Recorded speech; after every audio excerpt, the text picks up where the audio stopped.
सालों पहले एक गांव में कोकिला और महेश भाई नाम के पति पत्नी रहते थे। उनका जीवन सुख के साथ बीत रहा था। दोनों में प्रेम और स्नेह भी बहुत था। लेकिन कभी कभी कोकिला के पति महेश गुस्से में पत्नी से झगड़ा कर लेता था।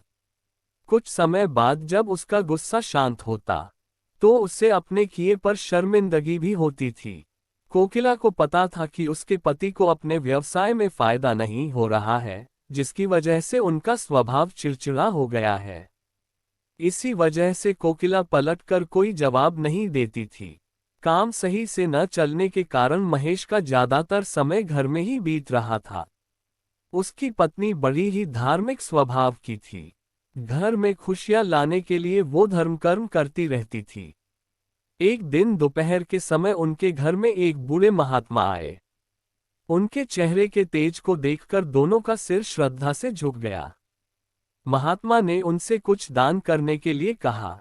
कोकिला ने महात्मा को भिक्षा में दाल और चावल दिए और प्रणाम करके उनके सामने बैठ गई। उसी समय कोकिला की आंखों से आंसू बहने लगे।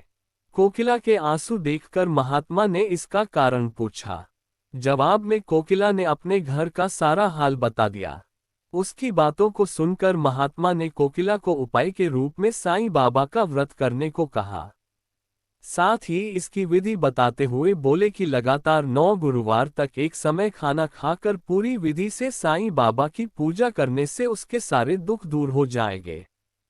कोकिला ने महात्मा के अनुसार बताई गई विधि से प्रत्येक गुरुवार को साईं बाबा का व्रत किया। फिर आखिरी यानी 9वें गुरुवार को उसे गरीबों को भोजन कराना और साईं पुस्तकें बांटनी थी।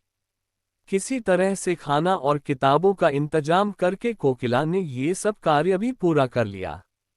जैसे ही यह सारे कार्य संपन्न हुए, कोकिला के घर में होने वाले झगड़े और महेश भाई के कारोबार में आई अड़चनें दूर हो गईं।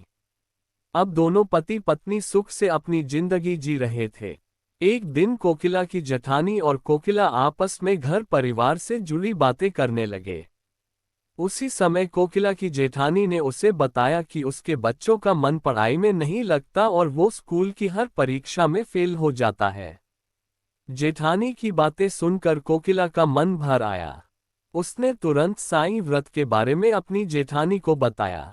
पहले कोकिला ने अपने घर का किस्सा सुनाया कि वो कितने परेशान थे और साईं बाबा की कृपा से आज कितने सुखी हैं। उसके बाद कोकिला ने अपनी जेठानी को पूरे 9 गुरुवार साईं व्रत करने को कहा और उसकी विधि भी बताई। कोकिला की जेठिनी ने ठीक वैसा ही किया और कुछ ही समय में उसके जीवन का संकट भी दूर हो गया। उसका बच्चे का मन पढ़ाई में लगने लगा और उसके अच्छे अंक आने लगे। कहानी से सीख: मुसीबत के समय घबराने की जगह आराध्य पर सच्ची श्रद्धा रखते हुए परेशानी दूर करने की कोशिश में लगे रहना चाहिए।